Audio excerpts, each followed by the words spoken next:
आज की कहानी है लोमड़ी, शेर और हिरण की कहानी। एक जंगल में एक लोमड़ी रहती थी। उसकी जंगल में ही रहने वाले एक खूबसूरत हिरण से दोस्ती थी। दोनों अक्सर साथ समय बिताया करते थे। वे बातें करते, खेलते और ढेर सारी मस्ती करते। हिरण को लोमड़ी की दोस्ती पर बड़ा भरोसा था, इसलिए उसके मांसाहारी होने पर उसने उससे दोस्ती की थी। जंगल के अन्य जानवर उसे लोमड़ी से दूर रहने की सलाह देते, लेकिन उसे भरोसा था कि दोस्ती की खातिर लोमड़ी उसे कभी नुकसान नहीं पहुंचाएगी। एक दिन एक बूढ़ा शेर जंगल में आया। शिकार की तलाश करते हुए वह नदी किनारे पहुंचा। वहां नदी के दूसरे किनारे पर उसे हिरण नजर आया, जो लोमड़ी के साथ खेल रहा था। हिरण को देखकर शेर के मुंह में पानी आ गया और वह उसका मांस खाने की योजना बनाने लगा।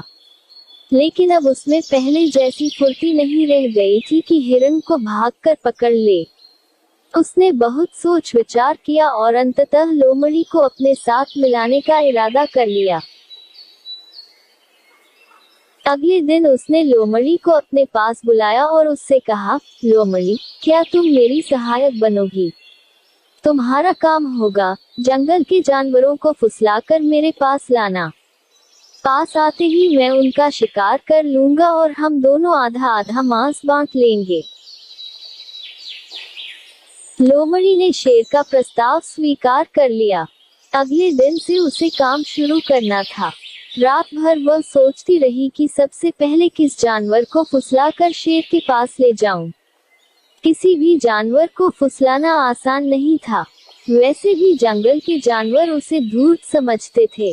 उसने सोचा, क्यों न हिरण से ही शुरुआत की जाए, उसे फुसलाना आसान है।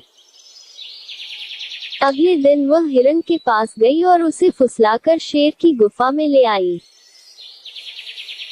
शेर ने झपट्टा मारकर हिरण को दबोचा और उसे मारकर उसका पूरा मांस खा लिया।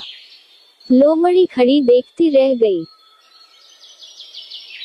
बाद में उसने शेर से शिकायत की, तुमने वादा किया था कि आधा मांस तुम मुझे दोगे, लेकिन तुम पूरा मांस खा गए। तुमने मेरा भरोसा तोड़ा है। शेर उसे झपटते हुए बोला, पहले अपने गिरेबान में झांक कर देख। क्या तूने अपने दोस्त का भरोसा नहीं तोड़ा और उसे मेरा शिकार बनाकर मेरे पास नहीं लाई? भरोसे की नसीहत तब देना जब तू खुद भरोसेमंद हो। अब चल भाग यहाँ से। जो अपने दोस्त की न हुई, वो मेरी क्या होगी? लोमड़ी मुंह लटकाकर वापस चली आई। उसे उसकी करनी का फल मिल गया। सीख, लोमड़ी, शेर और हिरण की कहानी का मॉरल, कभी किसी का भरोसा नहीं तोड़ना चाहिए। भरोसा तोड़ने वाले पर कोई भरोसा नहीं करता।